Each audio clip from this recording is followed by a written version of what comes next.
C'est quoi le jeu Motus? Et à quoi sert-il? C'est un jeu éducatif qui permet à chacun de s'exprimer facilement sur un sujet anodin ou plus complexe. Créé par une association belge, Le Grain, il a reçu en 1983 le prix du jouet éducatif décerné par la Communauté française de Belgique. Le coffret de jeu propose de nombreuses images illustratives utilisées pour décrire concrètement un objet, une action, un lieu ou pour nommer un sentiment de manière symbolique. En quoi les images facilitent-elles l'expression? Le plus souvent, Motus s'utilise collectivement. Il permet de donner la parole à tous, à tour de rôle, et lève certains écueils et freins constatés lors d'échanges en groupe.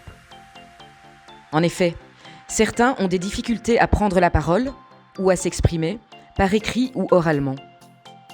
Le choix d'une représentation imagée lève souvent ces obstacles. En plus, l'utilisation d'une image facilite la compréhension du message que l'on adresse. Motus incite donc les timides à rompre le silence, tout en aidant à tempérer la fougue des plus bavards. Enfin, le choix d'une image permet de synthétiser la pensée et ainsi de structurer plus précisément les résultats des échanges, qui sont alors moins laborieux, plus conviviaux et créatifs.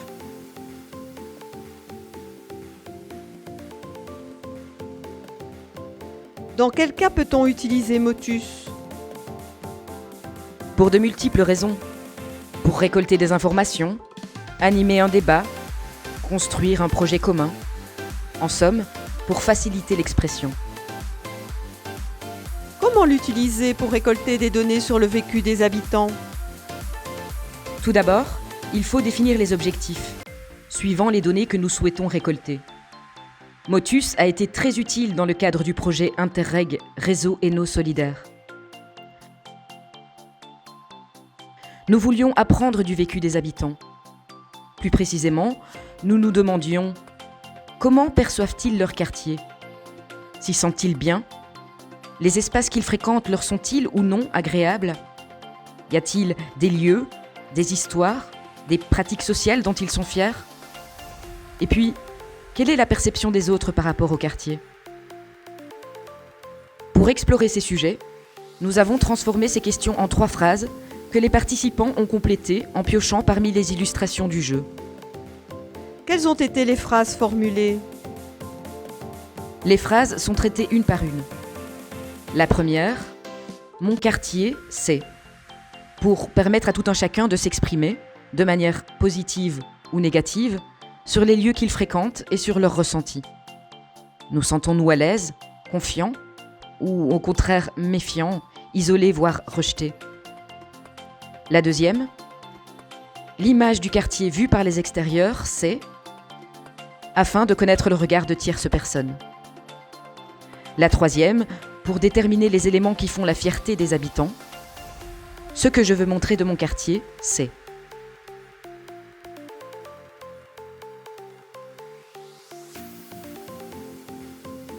Intéressant. Mais pratiquement, comment procéder? Avant tout, sachez qu'un groupe idéal est constitué de 8 personnes, encadrées par un animateur et un rapporteur qui note ce qui est dit en toute transparence, par exemple sur un tableau visible par tous. Autre règle essentielle, pour obtenir les résultats escomptés et garantir leur objectivité, il est impératif de respecter la phrase ou la question préétablie tout au long de l'exercice. Sur la table, l'animateur pose une carte Carrefour octogonale et demande de compléter la phrase en sélectionnant une image qui lui parle pour exprimer sa pensée. Cet exercice se fait dans le silence, chacun opérant un choix personnel. Ensuite, la parole est donnée, à tour de rôle, aux joueurs qui posent leur image, soit sur une place vide du carrefour, soit en connexion avec un autre carton, tout en expliquant leur choix et la raison de sa position autour de l'octogone. De son côté, le rapporteur inscrit les idées. Lors du premier tour de table, il faut que chacun puisse exprimer ses opinions sans interruption. C'est la phase de construction des idées, durant laquelle tous collaborent de manière équivalente. L'animateur est garant de la règle. Il veille à un temps de parole équitable. Le cas échéant, Il peut répéter la phrase, voire demander un éclaircissement. En revanche, en aucun cas il ne peut exprimer son opinion, ni sur le carton choisi, ni sur l'idée associée. Des tours de table complémentaires sont envisageables pour une même phrase. Il suffit de demander aux participants de compléter les idées énoncées, ou même de les contredire, en choisissant et en plaçant d'autres images. Dans cette seconde phase, les participants peuvent intervenir pour débattre des cartons déposés. Motus offre aussi aux participants la possibilité de réaliser son propre dessin sur un carton ou de passer son tour à l'aide du carton Saute Motus.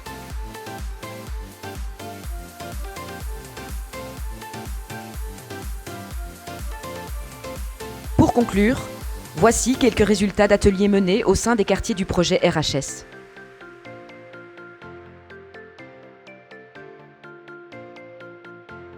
À vous de jouer maintenant.